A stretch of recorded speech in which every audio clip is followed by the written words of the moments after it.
Class رہے گی، تو ہم شروعات انشاءاللہ قرآن سے ہی کریں گے، تو تفسیر سے کریں گے ہماری فرسٹ کلاس، ٹھیک ہے۔ بکس آئی ہوپ سو کہ سب نے مینٹین کی ہے۔ کلاس کے دوران ریکارڈنگ تو میں بھیج دوں گی، لیکن پھر بھی سنتے سنتے جو بھی چیز آپ کو امپورٹنٹ لگتی ہے نا، اس کو نوٹ کر لو، کیونکہ یہ طالب علم کی بہت اچھی نشانی ہوتی ہے۔ جب بھی کوئی امپورٹنٹ چیز ہمیں سنائی دیتی ہے یا معلوم ہوتی ہے تو اس کو نوٹ کر لیں۔ ایک بک اس کے لیے رکھنا ہی چاہیے۔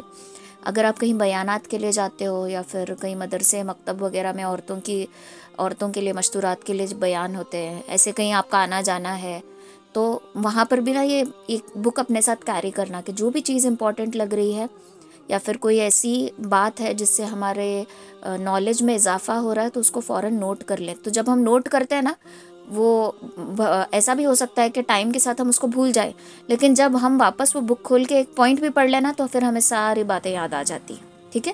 تو اس کے لیے جیسے ہی اب میں شروع کروں گی تو جو جو امپورٹنٹ چیز لگتی ہے اس کو نوٹ کر لیں۔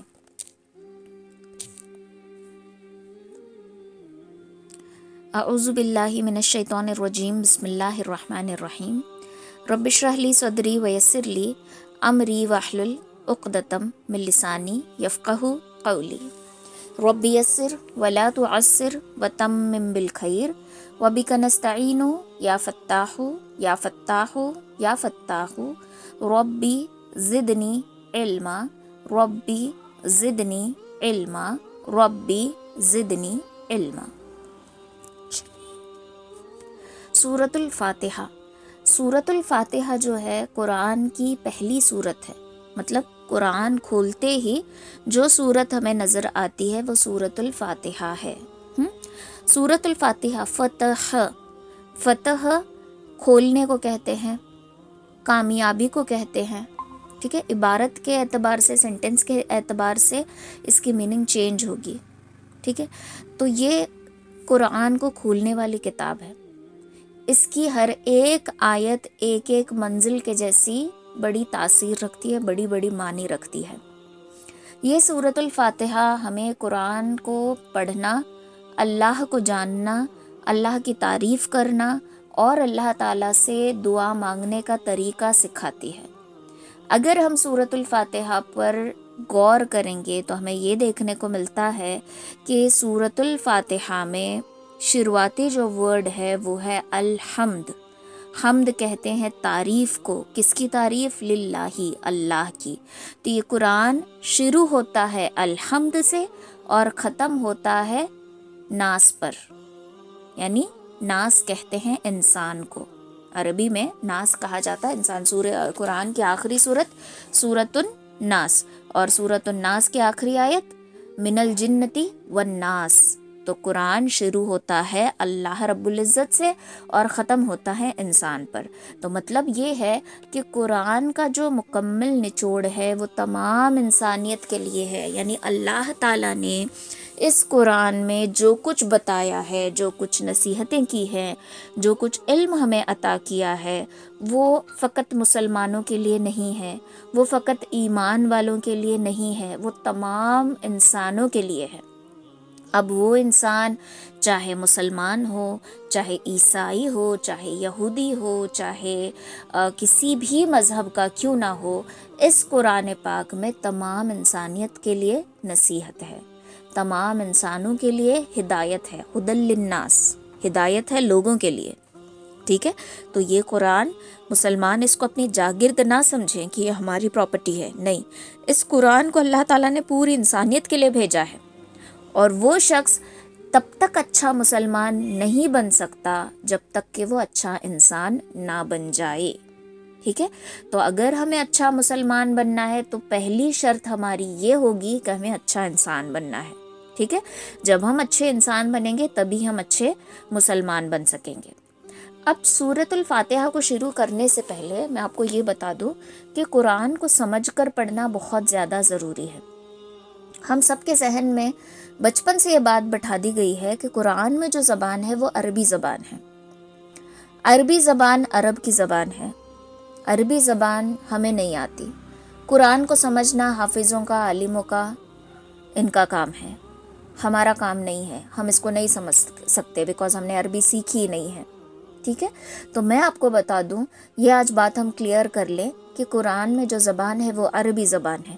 عربی زبان جنت کی زبان ہے. ہر ایک مومن کا ٹھکانہ جنت ہے. تو جس جگہ ہمیں جا کر رہنا ہے پرماننٹلی، اور جہاں سے ہمیں سفر کرنا ہے قبر سے، قبر کے جو سوالات ہوں گے وہ ہندی، انگلش، اردو میں نہیں ہوں گے. من ربک، تمہارا رب کون ہے، عربی میں پوچھا جائے گا. تو جو ہمارے گھر تک کا اصل سفر شروع ہونے والا ہے قبر سے لے کر، تو وہاں سے ہی عربی شروع ہو جاتی ہے. تو ایسا بالکل بھی نہیں ہے کہ عربی کو سمجھنا، عربی کو سیکھنا یہ صرف عالموں کا کام ہے، عرب کے لوگوں کا کام ہے. نہیں، ہم جس کنٹری میں رہتے ہیں اس کنٹری کی انٹرنیشنل لینگویج کو ہم سیکھ لیتے ہیں. جس اسٹیٹ میں رہتے ہیں اس اسٹیٹ کی لینگویج کو ہم سیکھ لیتے ہیں. اب ہمیں ہندی بھی آتا ہے کیونکہ یہ انٹرنیشنل لینگویج ہے، ہمیں کنڑا بھی آتا ہے کیونکہ ہماری اسٹیٹ کی لینگویج ہے. دوسرے اسٹیٹس میں جائیں گے تو اردو ہے، ملیالم ہے، تمل ہے، ہر ایک مہاراشٹر میں رہیں گے تو مرہاٹی ہے. یہ آتی ہے وہاں کے رہنے والوں کو، بیکاز وہ رہ رہے ہیں تو سیکھ رہے ہیں. تو جب ہمارا ایمان یہ ہے، ہمارا عقیدہ یہ ہے کہ ہمارا ٹھکانہ جنت ہے، ہمارا گول جو ہے وہ جنت ہے، ہمیں جانا ہے جنت کی طرف، تو جب ہمیں وہاں پرماننٹلی رہنے کا ہمارا ارادہ ہے تو پھر یہ زبان ہم کیوں نہ سیکھیں. عربی کو سیکھنا مشکل نہیں ہے. اگر آپ عقل کی نظر دوڑاؤ گے تو عربی اور اردو لفظ بہت سیم ملیں گے. دنیا، اردو میں دنیا، آخرت، اردو میں بھی آخرت. باکس کہتے ہیں انگلش میں، بکسن کہتے ہیں عربی میں. عذاب، عذاب، پنشمنٹ. ٹھیک ہے. پھر جنت، جہنم، اور بہت سارے ورڈز ہیں جو ان سب سے ملتے ہیں. قیامت، آخرت. ٹھیک ہے. یہ ورڈز اردو کے ہیں. تو یہ جب ورڈ آتا ہے تو ہمیں پتہ چل جانا چاہیے کہ یہاں اس چیز کی بات ہو رہی. ہاں، اگر آپ ایڈوانسڈ عربک سیکھ لو گے، اسپوکن نہیں، مطلب وہ عربی نہیں جو بات کرنے کے لیے ضروری ہے. ہر ایک لینگویج کا ہوتا ہے نا کہ ایک ریٹن ہوتا ہے، ایک اسپوکن ہوتا ہے، تو اس میں سلینگس الگ الگ ہوتے ہیں. کنڑا بھی ایسے ہی، ہم جو لکھتے ہیں وہ الگ ہوتے ہیں، جو بولتے ہیں اس کا تھوڑا سا الگ ہوتا ہے. بہت سارے لینگویجز ایسے ہیں جو لکھا ایک طریقے سے جاتا ہے اور بات کرنے کے اسپوکن انگلش الگ ہوتی ہے. تو ویسے ہی عربی بھی ایسا ہی ہے. قرآن میں جو ہے نا، اتنا ہی گرامر آپ نے اگر عربی کا سیکھ لیا تو کافی ہے آپ کے لیے قرآن کو سمجھنے کے لیے. اگر آپ نے دل لگا کر اتنا سیکھ لیا نا عربی، تو آپ میری مانو تو آپ میرے خیال سے 70% تو قرآن پڑھتے پڑھتے ہی سمجھ جائیں گے. صرف کیا کرنا ہے، گرامر کو سمجھ لینا ہے، اور تھوڑے تھوڑے ورڈز جو نیو ہیں اس میں عربی کے حساب سے وہ ورڈز ہمیں سیکھ لینے ہیں. ختم. پھر ہمیں آسانی سے قرآن سمجھ میں آنے لگے گا. اور جب ہمیں قرآن سمجھ میں آنے لگے گا تو قرآن کو پڑھنے کا شوق ہمارے اندر بڑھے گا. میں آپ کو بتا دوں کہ ہم جیسے جیسے دین کو سیکھتے جائیں گے ویسے ویسے ہمیں یہ احساس ہونے لگے گا کہ دین کتنی خوبصورت چیز ہے. اللہ تعالیٰ نے یہ کیسا کرم فرمایا ہے ہم پر کہ ہمیں اس مذہب کے گھر میں پیدا کیا، مسلمانوں کے گھر میں پیدا کیا. جیسے جیسے آپ کی عمر بڑھتی جائے گی، جیسے جیسے آپ دین کو جاننے لگو گے تو آپ کو دین سے محبت ہونے لگی. اور میرا کام یہی ہے کہ میں آپ کو اسلام کی طرف بلاؤں، اور میں آپ کو اسلام اس طریقے سے سمجھاؤں کہ آپ کو اللہ سے، اس کے رسول صلی اللہ علیہ وسلم سے اور دین اسلام سے محبت ہو جائے. تو میں اس لیے کہتی ہوں، ہم مسلمان ہیں، ہمارا رب اللہ ہے، ہمارے نبی محمد صلی اللہ علیہ وسلم ہے، اور ہمارا مذہب اسلام ہے. اس کے علاوہ ہم باقی کسی مسئلوں میں نہیں اپنا سر کھپائیں گے. اور جب یہ 3 چیزیں ہم ڈیپلی جان لیں گے تب ہمیں اسلام سے محبت ہونے لگے گی، ہمیں رشک ہونے لگے، ہمیں فخر ہونے لگے گا کہ کتنے خوبصورت مذہب میں اللہ تعالیٰ نے ہمیں پیدا کیا ہے. اگر جب ہم پیدا ہو رہے تھے تو کتنے کافر پیدا ہو رہے ہوں گے، کتنے مشرک پیدا ہو رہے ہوں گے، کتنے کیڑے پیدا ہو رہے ہوں گے، کتنے مکوڑے پیدا ہو رہے ہوں گے، کتنے جانور پیدا ہو رہے ہوں گے. جانوروں کو چھوڑ کر اللہ نے انسانوں میں ہمیں چن لیا. انسانوں میں سے بھی مسلمان گھرانہ ہمارے لیے اللہ تعالیٰ نے چن لیا. تو یہ اللہ کا کرم ہے ہم پر. تو آج سے ہمارا یہ سفر شروع ہوتا ہے، اسلام سے محبت کرنے کا سفر، اللہ سے محبت کرنے کا سفر، نبی صلی اللہ علیہ وسلم سے محبت کرنے کا سفر، اور قرآن پر غور و تدبر کرنے کا سفر. قرآن کو سمجھ کر اپنی زندگی کو قرآن سے روشن کرنے کا سفر آج سے شروع ہوتا ہے.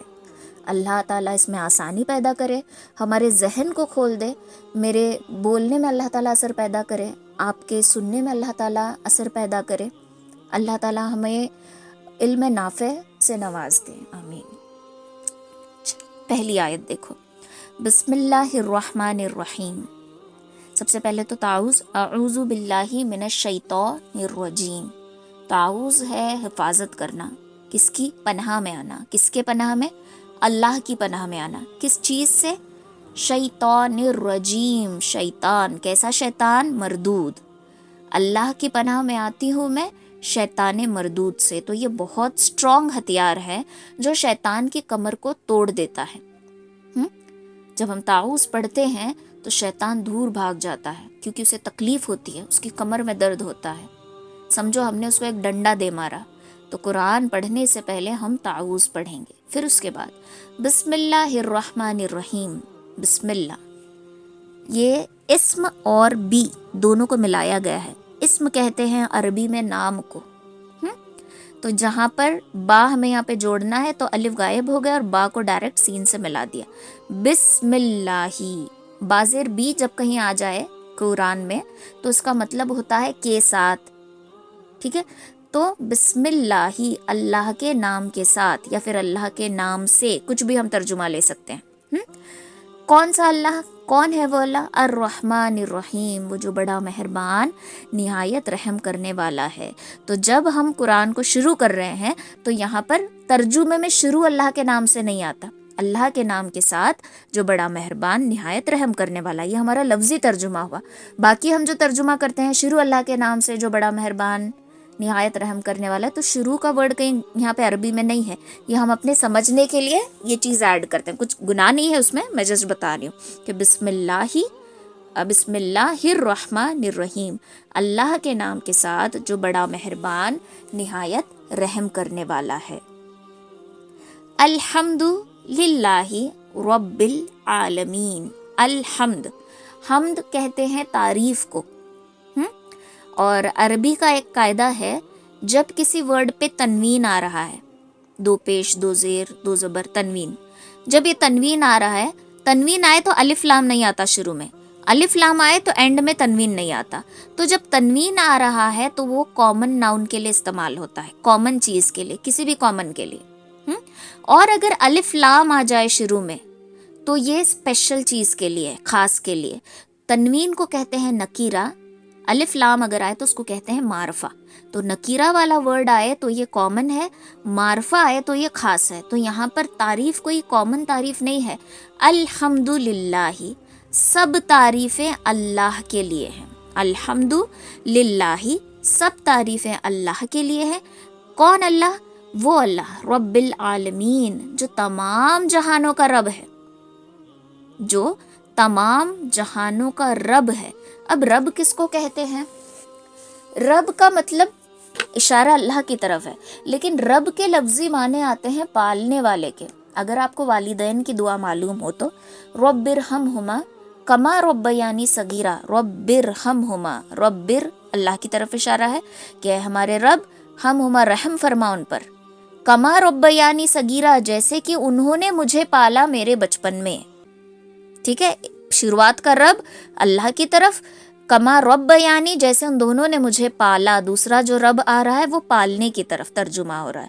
تو رب کا مطلب ہے پالنے والا. ٹھیک ہے، تو اللہ رب العزت پوری دنیا کو پالنے والے، پوری دنیا کو چلانے والے ہیں. ہر ایک کے رزق کی ڈور اللہ کے ہاتھ میں ہے. ہر ایک پانی کی ایک بوند بھی پی رہا ہے تو اللہ عطا کر رہا ہے. تو ہمارا یہ ایمان، پہلا ایمان یہ ہونا چاہیے کہ ہمارا رب اللہ ہے، ہمیں پالنے والا اللہ ہے. اور یہی سوال قبر میں کیا جائے گا، من رب کا، تمہارا رب کون ہے، تمہارا پالنے والا کون ہے. تو فوراً وہ انسان جو یہ سوچتا تھا کہ میرے گھر کو پالنے والی میری نوکری ہے، میرے گھر کو پالنے والا چل رہا ہے، تو میرا گھر میرے دکان کی وجہ سے، میرا گھر چل رہا ہے میرے کاروبار کی وجہ سے، میرا گھر چل رہا ہے میرے بس یا آٹو کی وجہ سے، میرا گھر چلتا ہے میری ٹرک کی وجہ سے. تو وہ قبر میں بولے گا کہ میرا رب میری دکان ہے، میرا قبر ہے، مجھے پالنے والے یہ تھے. لیکن اگر ہمارا ایمان یہ ہوگا کہ یہ جو دکان ہے میری، یہ دکان ذریعہ ہے میرے رزق کا، لیکن اصل مجھے رزق پہنچانے والا اللہ ہے. یہ دکان مجھے نہیں پال رہی، اللہ تعالیٰ نے اس کو ذریعہ بنا کر بھیجا ہے نا. اکثر اگر آپ دیکھو کہ کئی بادشاہت ہے، ٹھیک ہے، کوئی بادشاہ ہے اور اس حساب کا ماحول ہے. تو بادشاہ ہر ایک کے گھر میں جا جا کر نہیں کہتا کہ تم ایسا کرو، تم یہ کرو، یہ لو، تمہاری ضرورت کی یہ چیزیں ہیں، تمہاری یہ پرابلم ہے، ایسے یہ سولو کر دیں گے. بادشاہ گھر گھر کا رخ نہیں کرتا، بلکہ وہ اپنے کسی وزیر کو بھیجتا ہے یا اپنے کسی کام کرنے والے کو بھیجتا ہے کہ جاؤ اس گھر میں دیکھو کہ کیا پرابلم ہے اور ان کا سلیوشن ہے. بادشاہ اٹھ کر نہیں آتا. ویسے ہی اللہ خود چل کر نہیں آتے، اللہ تعالیٰ ذریعے کو پیدا کرتے ہیں، اور وہ ذریعہ کوئی بھی ہو سکتا ہے. تو ہمیں پالنے والی ذات اللہ کی ہے. ہمیں پالنے والا ہمارا نوکری، ہماری دکان یا پھر ہمارا جو کوئی کاروبار ہو، وہ کچھ بھی نہیں. ہمیں پالنے والی ذات اللہ کی ہے. اور یہ اللہ کس کو پال رہا ہے؟ عالمین، عالم جہان، عالمین تمام جہانوں کو. یہاں پر بھی الف لام آیا ہے، ٹھیک ہے. تو جہاں الف لام آئے وہ اسپیشل ہے. تو تمام جہانوں کو پالنے والا رب اللہ ہے. اللہ ارتھ والوں کو بھی پال رہا ہے. اگر مارس میں کوئی مخلوق ہے تو اللہ ان کو بھی پال رہا ہے. کہیں کسی پلانٹ میں کوئی پودا ہے تو اللہ اس کو بھی دیکھ رہا ہے. کہیں کسی پلانٹ میں کوئی پتھر بھی ہے تو اللہ اس کو بھی دیکھ رہا ہے. تو اللہ ہر ایک کو دیکھنے والا ہے. تو الحمدللہ رب العالمین، سب تعریفیں یا تمام تعریفیں اللہ کے لیے ہیں جو تمام جہانوں کا پالنے والا ہے. اچھا، وہ اللہ کیسا ہے؟ الرحمن الرحیم، وہ اللہ بڑا مہربان، نہایت رحم کرنے والا ہے. اگر آپ اس آیت پر غور کرو تو رحمان رحیم دونوں میں را ہا میم ہے نا. را ہا میم اور نون رحمان، اور یہاں پہ را ہا یا میم رحیم، دونوں میں را ہا میم کامن ہے. تو دونوں کا مطلب لگ بھگ سیم ہے، لیکن دونوں کی صفت الگ الگ ٹائم پر آئے گی. بڑا مہربان یعنی اللہ رب العزت مہربان ہے دنیا والوں کے لیے. دنیا والوں یعنی سب آ گئے، وہ جو اللہ کی فرما برداری کرتے ہیں، وہ جو اللہ کی نافرمانی کرتے ہیں، سب پر اللہ رحم کر رہا ہے. ہم دن بھر میں گناہ کرتے ہیں، جو فرشتے ہمارے گناہ لے کر اللہ کے پاس جا رہے ہیں، انہی فرشتوں کے ہاتھ میں اللہ رب العزت ہمارا رزق دے کر بھیجتا ہے.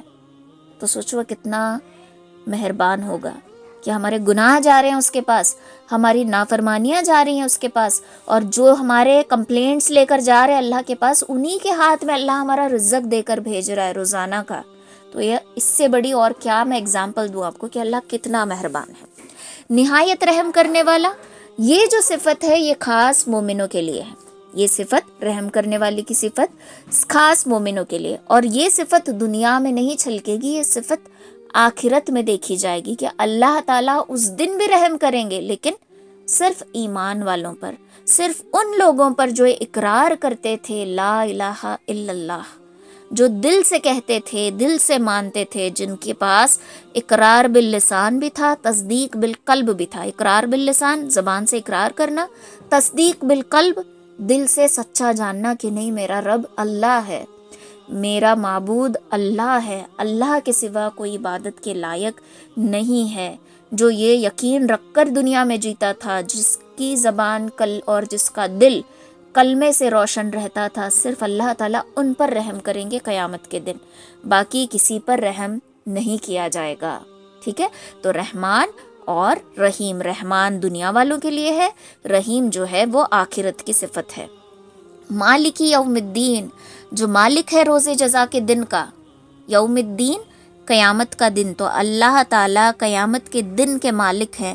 قیامت کا دن جب آئے گا تو اس دن کب آنا ہے دن، کب یہ قیامت آئے گی، کیا کیا ہوگا قیامت کے دن، کس کی پکڑ ہوگی، کس کا کیا حال ہوگا، سب کچھ اللہ کے ہاتھ میں ہے. ٹھیک ہے. تو قیامت کے دن کو یوم الدین بھی کہا جاتا ہے، روز جزا بھی کہا جاتا ہے، یوم الآخرہ بھی کہا جاتا ہے. تو الگ الگ الفاظ ہم کو ملیں گے قرآن میں قیامت کے لیے. ٹھیک ہے.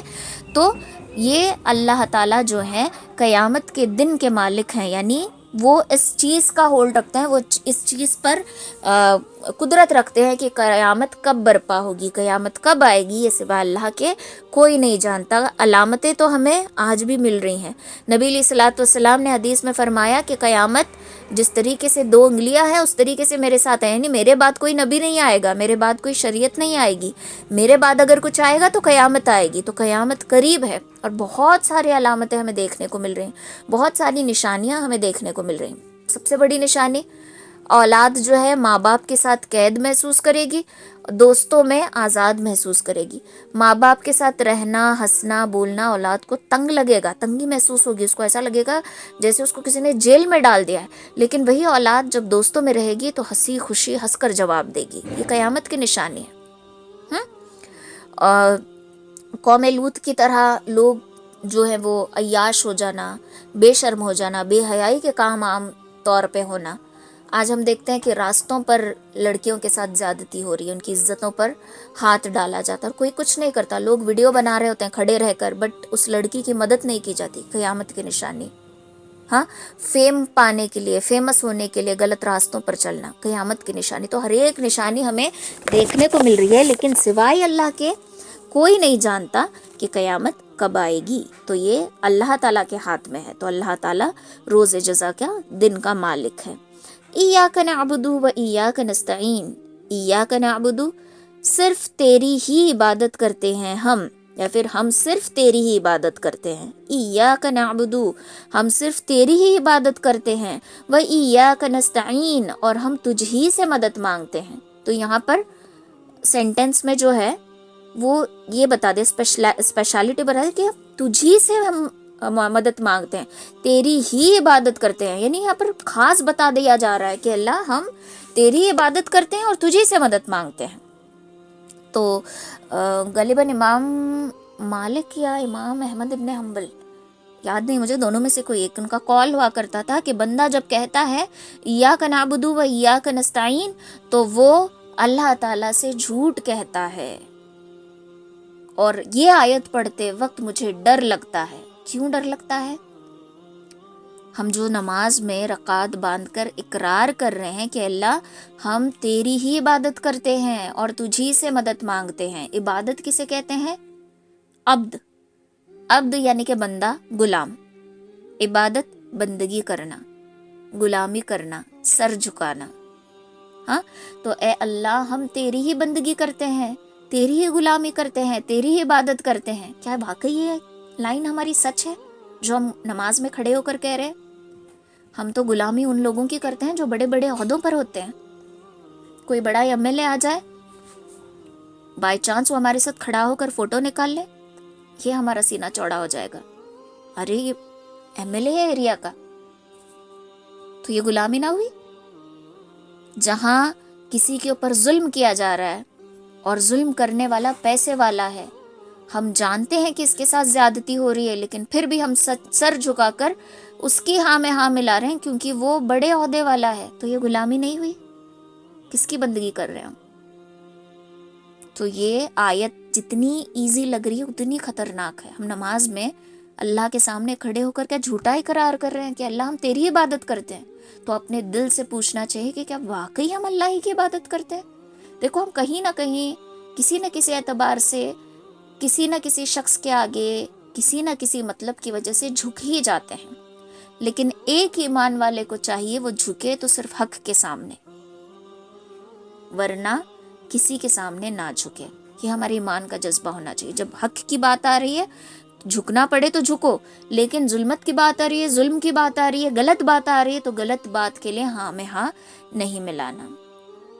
ٹھیک ہے، ہاں میں ہاں بالکل بھی نہیں ملانا۔ وَإِيَّاكَ نَسْتَعِينُ، ہم تجھی سے مدد مانگتے ہیں۔ کیا واقعی ہم صرف اللہ سے مدد مانگتے ہیں؟ سوچ کے دیکھو، کوئی مصیبت آ گئی تو ہم بھائی کے پاس جائیں گے، بہن کے پاس جائیں گے، ہاں، یا پھر کوئی جان پہچان میں ہے جس کی ہولڈ ہے بہت، اس کے پاس جائیں گے کہ بھائی یہ میرا مسئلہ ہے، اس کو تھوڑا سا حل کر دو، یہ میری پرابلم ہے، یہ کورٹ میں میرا یہ کیس ہو گیا، اس کا تھوڑا کچھ کر دو، ہے نا؟ کچھ بھی مسئلہ آ جائے، کورٹ کا آ جائے، کورٹ کچہری کا آ جائے، بزنس کا آ جائے، اڑوس پڑوس میں کوئی مسئلہ ہو جائے، کنسٹرکشن کے لائن سے کوئی مسئلہ آ جائے، کچھ بھی کوئی مسئلہ نہ آ جائے، ہم پہلے جاتے ہیں ان لوگوں کے پاس جو یہ کام ہمارا کر کے دے سکتے ہیں۔ بجائے اس کے ہمیں کرنا چاہیے تھا کہ 2 رکعت نماز پڑھو اور اللہ سے مانگو کہ اللہ میرا مسئلہ آ گیا، میری مدد فرما۔ تب دیکھو اللہ تعالیٰ ذریعے خود بھیجے گا۔ میں بول رہی تھی نا ابھی آپ کو کہ اللہ خود نہیں آتا، اللہ ذریعوں کو بھیجتا ہے، اللہ کوئی نہ کوئی ذریعہ تیار کر دیتا ہے۔ تو ہم مدد کے لیے پہلے مخلوق کے دروازے کھٹکھٹاتے ہیں، جبکہ ہمیں پہلے خالق کا دروازہ کھٹکھٹانا تھا۔ تو اپنے دل میں ٹٹولنا ہے، کیا واقعی یہ آیت پڑھ کر ہم جو اللہ سے اقرار کر رہے ہیں کہ اللہ تیری ہی عبادت کرتے ہیں، تجھی سے مدد مانگتے ہیں، کیا واقعی یہ سچا ہے؟ دل میں ڈر آنا چاہیے. تو جب یہ ہم سوچ کر یہ آیت پڑھیں گے کہ واقعی میں اللہ ہی کی بندگی کرتی ہوں، کیا واقعی میں اللہ ہی سے مدد مانگتی ہوں، تو اپنے دل میں خوف پیدا ہوگا. اور یہ خوف ہمیں کہاں لے کر جائے گا؟ یہ خوف ہمیں اس مقام پر لے کر جائے گا جہاں ہمیں کوئی مسئلہ آ جائے تو ہم لوگوں کا دروازہ کھٹکھٹانے کے بجائے اللہ کا دروازہ کھٹکھٹائیں گے. لوگوں کا دروازہ کھٹکھٹائیں گے تو لوگ فوراً پوچھیں گے کہ کیا دینے آئے ہو، اور ہم جب بولیں گے نہیں کچھ لینے آئیں گے تو منہ پر دروازہ بند کر دیں گے. اللہ کا جب دروازہ کھٹکھٹائیں گے تو اللہ تعالیٰ پوچھے گا کہ بتا میرے بندے تجھے کیا چاہیے. کچھ مانگ نہیں رہا اللہ ہم سے، بلکہ دینے کی بات کر رہا ہے. تو مخلوق کا دروازہ نہیں، اب اگنو، ہمیں دروازہ کھٹکھٹانا ہے اللہ رب العزت کا. ٹھیک ہے، تب ہم اس آیت پر کھرے اتریں گے. ایاک نعبد و ایاک نستعین اہدنا الصراط المستقیم. ہمیں ہدایت دے سیدھے راستے کی. اہدینا، ہمیں ہدایت دے. صراط المستقیم، صراط راستہ، مستقیم سیدھا راستہ. سیدھا راستہ بول سکتے ہو آپ، استقامت کا راستہ بول سکتے ہو. ٹھیک ہے، ایسے راستے کی ہمیں ہدایت دے جس میں ہم اپنے پیر مضبوطی سے رکھ سکیں. ایسے راستے کی نہیں جہاں پر ہمارا پیر پھسل جائے. ایسے راستے کی نہیں جہاں پر ہر ایک قدم رکھنے کے پہلے ہم ڈگمگا رہے ہیں، ہماری نیت ڈاماڈول ہو رہی ہے. نہیں، ہمیں ہدایت دے سیدھے راستے کی، استقامت والے راستے کی. اب یہ سیدھا راستہ کیسا ہے؟ یہ سیدھا راستہ بڑا خطرناک راستہ ہے. کیوں خطرناک راستہ ہے؟ کیونکہ جب ہم اس سیدھے راستے پر چل رہے ہوتے ہیں تو ہمارے آزو بازو بہت سارے کانٹے ہوتے ہیں. راستے کی جو وڈتھ ہے بہت کم ہے، نیرو راستہ ہے، اور ہمیں اس طریقے سے چلنا ہے کہ ہمارا دامن ان کانٹوں میں نہ الجھے. یہ ایسا راستہ ہے. تو اس راستے پر استقامت ہم کیوں مانگ رہے ہیں؟ کیونکہ ہمیں اپنا دامن بچا بچا کر چلنا ہے کہ ہمارا دامن کانٹوں میں نہ الجھ جائے. اب یہ کانٹے کون ہیں؟ جب ہم سیدھے راستے پر چل رہے ہوتے ہیں یہ کانٹے آتے ہیں کہ کیا بڑی دین کی باتیں کرے، جمعہ 8 دن نہیں ہوئے دین سیکھ کر بڑی عالمہ بن گئی. ایک کانٹا. دوسرا کانٹا، ارے ہمارے دادا پردادا ہمارے نانی سب کرتے آ رہے ہیں اور تم یہ بول رہے ہو، 4 لفظ پڑھ کے بول رہے ہو کہ چھوڑ دو یہ چیز. ہم اپنے بڑے بڑکوں کی جو روایت ہے اس کو کیسے چھوڑیں گے؟ دوسرا کانٹا. تیسرا کانٹا، اتنی تو ینگ ہو، اتنی خوبصورت ہو، پردہ کرنے کی کیا ضرورت ہے؟ لوگوں کو دکھاؤ اپنی بیوٹی، ایکسپلور کرو. تیسرا کانٹا. ہاں، ینگ ہو، داڑھی رکھنے کی کیا ضرورت ہے؟ یہ کیا تم جوانی کی عمر میں داڑھی لباس پہن کر بوڑھے ہونے لگے ہو؟ یہ ایک کانٹا. تو ایسے بہت سارے کانٹے آتے ہیں ہمارے راستے میں. ان کانٹوں میں اپنے دامن کو نہیں الجھانا. بہت ساری رکاوٹیں آئیں گی، بہت سارے کانٹے آئیں گے. اللہ سے مانگنا ہے استقامت. کالج جاتی ہو، کیا ضرورت ہے حجاب باندھ کر جانے کی؟ ارے زندگی جیو اپنی، یہ وقت ہوتا ہے انجوائے کرنے کا. نہیں، یہی وقت ہوتا ہے بچنے کا، کیونکہ یہ وقت بہت نازک وقت ہوتا ہے. اگر یہ وقت ہم نے بہت اچھے سے نکال دیا نا، حفاظت کر کے خود کی، انشاءاللہ پوری زندگی اچھی گزرے گی. اگر اس وقت میں ہم نے لاپرواہی برتی تو آگے کی زندگی پریشانی میں گزر سکتی ہے. اللہ نہ کرے کسی کے ساتھ ایسا ہو. ٹھیک ہے، تو جب ہمیں موقع مل رہے ہیں، کوئی سمجھانے والا مل رہا ہے کہ یہ وقت، یہ گرم خون ہوتا ہے ہمارا، کالج کی جو ایج ہوتی ہے، خون ہمارا گرم ہوتا ہے، سوچنا سمجھنے کی صلاحیت کم، فیصلے لینے کی گڑبڑ بڑی رہتی ہے، کیونکہ ہمارا خون گرم ہے. بہت جلدی غصہ آ جاتا ہے، بنا سوچے سمجھے کسی کو بھی کچھ بھی بول دیں گے، کسی کو مارنے کے لیے ہاتھ اٹھے گا. ہاں، کچھ بھی ہم کر دیں گے، بیکاز گرم خون بہت کوئک فیصلے لینے پر ہمیں مجبور کرتا ہے. تو یہ استقامت کا راستہ ہمیں اب مانگنا چاہیے کہ اللہ مجھے استقامت کا راستہ عطا کر، تاکہ میں اس راستے پر مضبوطی سے کھڑی رہ سکوں اور میرا دامن کسی بھی کانٹے میں نہ الجھے. اب یہ استقامت کا راستہ کس کو ملا ہے؟ صراط الذین انعمت علیہم غیر المغضوب علیہم ولا الضالین. صراط الذین، راستہ ان کا جن کو، انعمت علیہم جن پر تو نے انعام کیا، غیر المغضوب علیہم ولا الضالین، نہ کہ ان لوگوں کا راستہ جن پر تیرا غصہ نازل ہوا اور جو گمراہ ہوئے. سب سے پہلے یہ دیکھو، صراط الذین انعمت، استقامت کا راستہ ان لوگوں کا راستہ ہے جن پر اللہ رب العزت کا انعام ہوا. انعام کیسے ہوا؟ کہ اللہ تعالیٰ نے ان کو نواز دیا، دنیا میں بھی آخرت میں بھی. کس پر انعام ہوا؟ انبیاء پر، شہداء پر، صدیقین پر، صالحین پر. انبیاء کرام تمام نبی، اور شہدا اللہ کی راہ میں شہید ہونے والے، صدیقین سچ بولنے والے، صالحین نیک. تو ہمیں یہ کوالٹیز پیدا کرنا. اب انبیاء کی کوالٹیز مطلب کیا؟ جو انبیاء کرام کی کوالٹیز ہیں وہ اپنے اندر پیدا کرنا. دوسرا ایسا نہیں پھر نعوذ باللہ یہی بولو کہ میں نبی ہوں، نہیں، یہ کوالٹی نہیں. کوالٹی مطلب کیا؟ ان کے جیسے اخلاق تھے، ان کی جیسے بھی سمجھو ابراہیم علیہ السلام بکریاں چرا رہے تھے، کسی نے اللہ کی تعریف کے کلمات کہے، ان کو بڑے پسند آئے، سبحان اللہ و بحمدہ، بڑا دل تڑپا سن کے، کہا کہ ایک اور بار پڑھ کے سنا، بدلے میں بکری دے دی. پھر کہا اور ایک بار پڑھ کے سنو، اس کے بدلے میں بکری. پورا ریوڑ خالی ہو گیا صرف اللہ کی تعریف سننے کے لیے. ہاں، تو مطلب اتنی محبت. آج جب ہم انسٹاگرام کے ریل سکرول کر رہے ہوتے ہیں، کوئی بیان آ گیا تو گڑبڑ سے ہم اس کو اوپر سکرول کر دیتے ہیں، نہیں سننا ہی نہیں ہے. کوئی آیت آ گئی جس کا قرات سے پڑھا جا رہا ہے اور ترجمہ ہو رہا ہے، فوراً گڑبڑ میں لائک کریں گے، یہ آیت ہے لائک کیسے نہیں کریں گے، لائک کریں گے، سکرول کر دیں گے، سننا ہی نہیں ہے. تو یہ سنت اپنانی ہے کہ جب میرے رب کا نام لیا جائے، اس کی تعریف کی جائے تو رکیں، اس کو سنیں. کیا پتہ یہ اللہ کی مرضی تھی کہ ہمارے سامنے سے آیت کا نا. کبھی کبھی ایسا بھی ہوتا ہے، اگر آپ غور کر کے دیکھو کہ ہم بڑے پریشان ہیں، ڈپریسڈ ہیں، ٹینشن میں ہیں، جو بھی ہے، مائنڈ ڈائیورٹ کرنے کے لیے ہم نے کوئی سوشل سائٹ اوپن کر لی، یوٹیوب کھول لیا یا انسٹاگرام کھول لیا، کچھ بھی.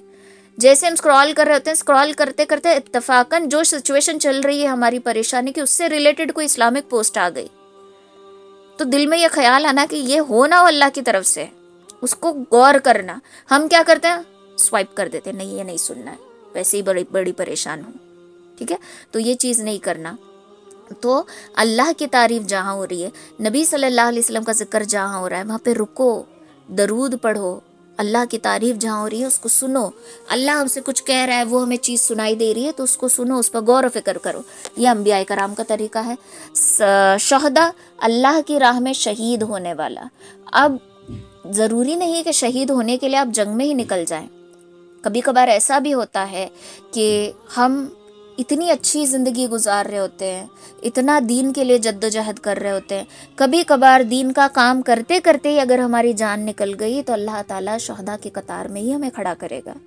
اگر کوئی عورت ڈیلیوری کے وقت اس کا انتقال ہو جاتا ہے تو وہ پاک صاف شہیدوں کی قطار میں کھڑی ہو جائے گی. تو ویسا جذبہ، ویسی کوشش، ویسا سٹرگل.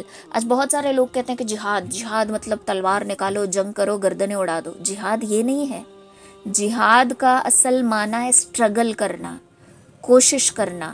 اور اصل جہاد کیا ہے؟ اپنے نفس سے جہاد کرنا، اپنے آپ سے جنگ کرنا. اور ہماری جنگ کب ہوتی ہے؟ جب کوئی چیز ہمیں مزہ دے رہی ہے. جیسے کہ ابھی اگزامپل میں نے آپ کو دیا ریلز کا. جب ہم کوئی فنی ریلز دیکھ رہے ہیں، کامیڈی ریلز دیکھ رہے ہیں یا پھر کچھ دیکھ رہے ہیں تو ہمیں بڑا مزہ آ رہا ہے، ہم انٹرٹین ہیں، پھر ہم اس کو شیئر بھی کر رہے ہیں. لیکن جب کوئی اسلامک ریل آتی ہے تو فوراً گڑبڑ ہو رہی ہے، کیونکہ ہمارا نفس سننا نہیں چاہتا. ہمیں مطلب سفوکیٹڈ فیل ہو رہا ہے کہ نہیں یہ نہیں سننا، یہ کیا سنوں میں، یہ ہمیں سفوکیشن ہوتی ہے.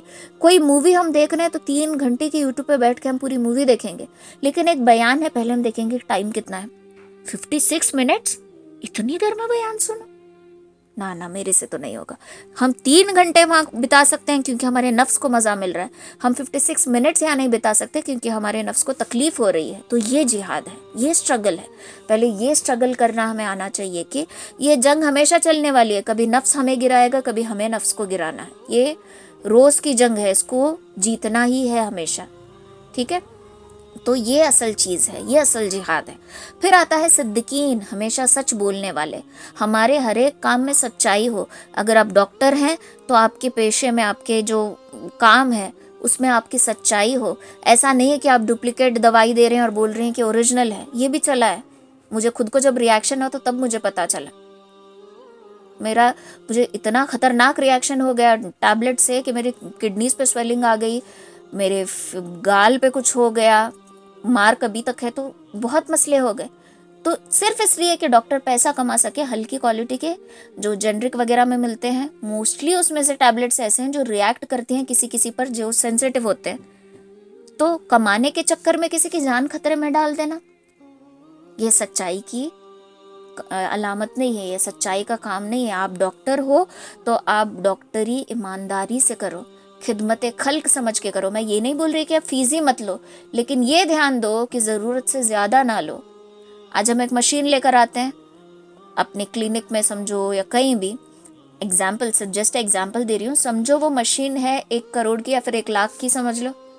جتنا چارج ہم ایک پیشنٹ پہ لے رہے ہیں میرے خیال سے 2 مہینے میں اس مشین کے پیسے نکل آئیں گے، اتنا چارج ہم لگاتے ہیں. اچھا چلو الیکٹرکسٹی وغیرہ سب ملا کر 3 مہینے میں اس مشین کا خرچ نکل آئے گا، لیکن ہم چارج کتنا کر رہے ہیں اس پر. تو یہ بھلا ہماری کیسی کمائی؟ یہ جو ہم نے سیکھا ہے، ہم جو ڈاکٹر بنے ہیں، یہ خدمت خلق ہے، یہ بہت اچھا پیشہ ہے، تو اس کو ایمانداری سے کرنا، یہ صدیقین کی علامت ہے. آپ ٹیچر ہو، اپنے 1 روپے کا آپ ایمانداری سے اپنا علم بچے کو پہنچاؤ. آپ ان کی فیس، مطلب ان کی فیس آپ کو سیلری ملے گی، تو اپنی سیلری آپ جتنی لے رہے ہو اس کا پورا حق ادا کر دو. ایسا نہیں ہے کہ آپ جا رہے ہو بچوں کو بول رہے ہو پٹ یور ہیڈ ڈاؤن اور اپنے کام کر رہے ہو اور آ رہے ہو پھر سائن کر دیا یہ میں نے سکھایا بول دیا، حالانکہ آپ نے سکھایا نہیں ہے، تو یہ بے معنی ہوئی. ہاں، آپ کوئی دکان چلا رہے ہو، دونوں کوالٹیز کی چیزیں ہمارے پاس، دونوں کوالٹیز کو مکس کر کے بیچ رہے ہو، بے معنی ہو گئی. آپ کوئی بھی بزنس کر رہے ہو، لوکل چیز کو آپ امپورٹڈ بول کے سیل کر رہے ہو، بے معنی ہو گئی. آپ کوئی بیکری چلا رہے ہو یا بیکنگ آئٹمس آپ سیل کرتے ہو بنا کر، تو آپ ہلکی کوالٹی کی چیز لا رہے ہو اور چارج کر رہے ہو ہائی کوالٹیز کا، بے معنی ہو گئی. تو یہ صدیقین کی علامت نہیں ہے، انعام صدیقین پر ہوگا. صالحین وہ لوگ جو نیک ہیں. میں نے بولا تھا نا کہ اچھا انسان بننا ضروری ہے. اچھا انسان کون ہے؟ جو دوسروں کو اچھا سمجھے. اچھا انسان وہ نہیں جو خود کو اچھا سمجھے. اگر انسان خود کو اچھا سمجھنے لگے تو میری مانو تو اس سے برا کوئی نہیں ہے، کیونکہ اگر سمجھو میں خود کو اچھا سمجھنے لگی تو میری نظر میں دنیا کا بڑے سے بڑا آدمی، بڑے سے بڑا انسان بھی برا ہے، مجھے اس میں بھی عیب نظر آئے گا. لیکن جب میں خود کے اندر عیب ٹٹولوں گی تو مجھے ہر کوئی اچھا نظر آنے لگے گا. جیسے ہم نے اسکول میں دوہے پڑھے تھے نا، کبیر داس کا دوہا کہ برا جو دیکھن میں چلا برا نہ ملیا کوئی، برا جو آپ نے من میں کھوجا تو مجھ سا برا نہ کوئی، ہے نا. تو ہم برائی دیکھنے سب کے اندر جاتے ہیں، کہیں بھی برا نہیں ملتا، لیکن جب اپنے من میں کھوجتے ہیں تو پتہ چلتا ہے کہ ہم سے برا تو کوئی ہے ہی نہیں. تو اپنے آپ کو اچھا انسان بنانا، اپنے آپ کو نیک بنانا، یہ ہے ان لوگوں کا راستہ جن پر اللہ رب العزت کا انعام ہوا. 1 سیکنڈ رکو.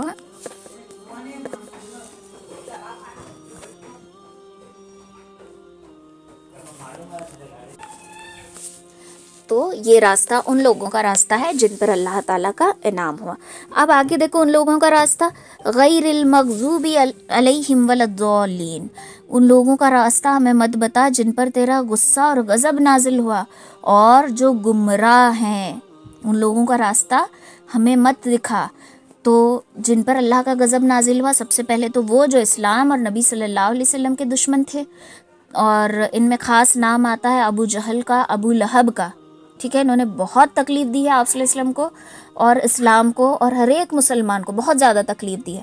تو ان پر اللہ تعالیٰ کا خاص غصہ اور غضب نازل ہوا. ٹھیک ہے، ان لوگوں کے راستے سے پناہ مانگنی ہے. تو باقی ایسے سارے لوگ جن پر اللہ تعالیٰ کا غضب نازل ہوتا ہوگا. آج ہماری سب سے بڑی غلطی یہ ہے کہ ہم اپنا رول ماڈل بنا کر نکلتے ہیں ان لوگوں کو جو اللہ کی راہ پر ہی نہیں ہیں. ایکٹرس ہمیں پسند ہے، ان کا وے آف لیونگ ہمیں پسند ہے، ایکٹریس ہمیں پسند ہے، ان کی ہیئر سٹائل، ان کے کپڑے، ان کا کاسٹیوم، یہ کمبینیشن پہنا تھا، یہ چیز کی تھی، یہ چیز دیکھ کر ہم سیکھتے ہیں اور ہم یہ سوچتے ہیں کہ یہ میرا ماڈل ہے، اس کے حساب سے مجھے رہنا ہے. کیا پتہ ان پر اللہ کا غضب نازل ہو رہا ہے، غصہ. میں ان کو گناہ گار بھی نہیں بولوں گی، کیونکہ ہم نہیں جانتے کہ ہم میں سے کون نیکوکار ہے کون گناہ گار ہے. کیا پتہ ہمارے پاس 99 نیکیاں ہیں، 100 میں سے 99 نیکیاں ہیں، ایک گناہ ہے، ایک گناہ 99 پر بھاری پڑ جائے، واللہ عالم، ہم نہیں جانتے.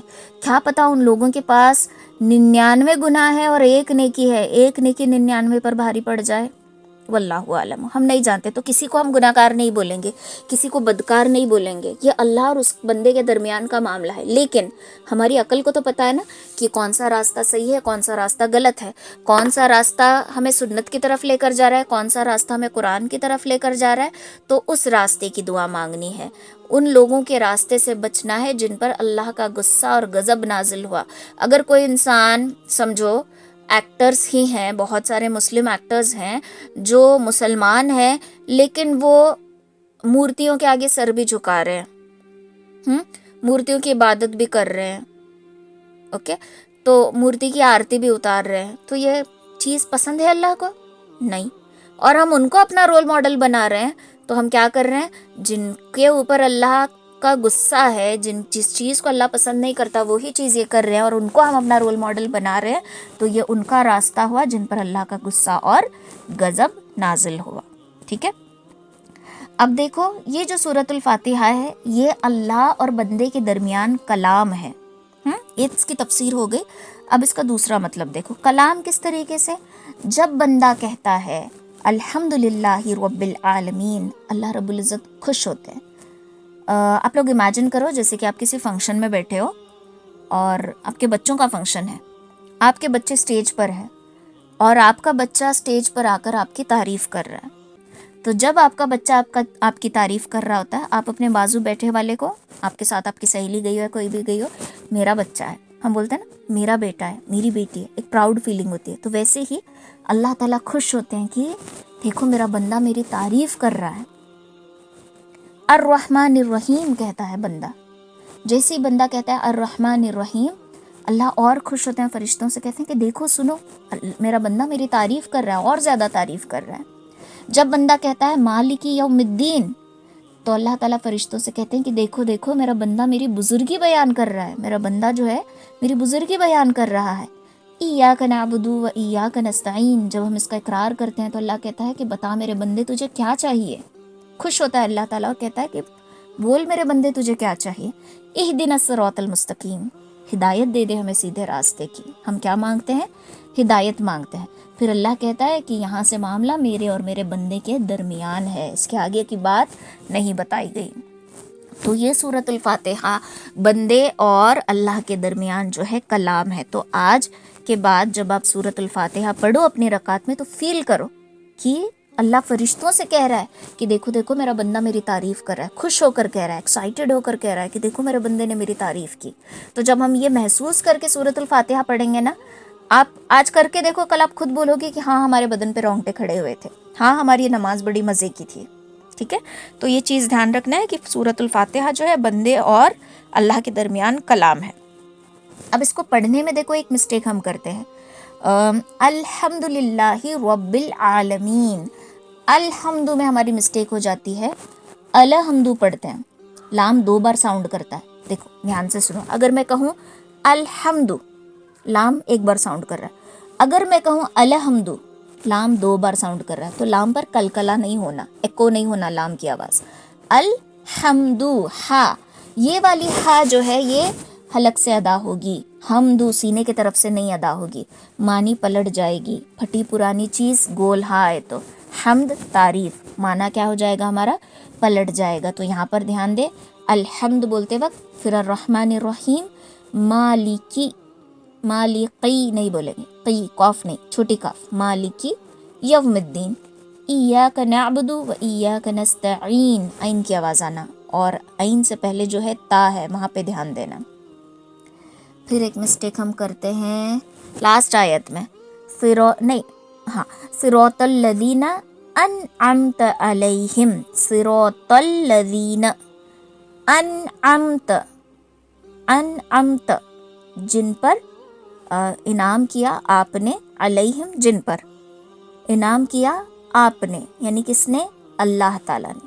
اگر ہم پڑھیں گے انعمت، انعمت، انا عربی میں کہتے ہیں میں، امت انعام کیا، میں نے انعام کیا ان پر، معنی کتنی بدلی. تو یہاں پر نون پر کلکلا نہیں ہونا، یہ خاص دھیان دو. انعمت، انعمت نہیں ہونا، انعمت. ٹھیک ہے. تو یہ انشاءاللہ سیکھتے سیکھتے آپ لوگ سیکھو گے، میں سکھا دوں گی. جس جب اس کی تفسیر ہو رہی ہے تو بتا رہی ہوں کہ میں یہاں مسٹیکس نہیں ہونے چاہیے. لاسٹ دیکھو سورۃ الفاتحہ کی فضیلت. سورۃ الفاتحہ بہت ہی مجرب سورت ہے.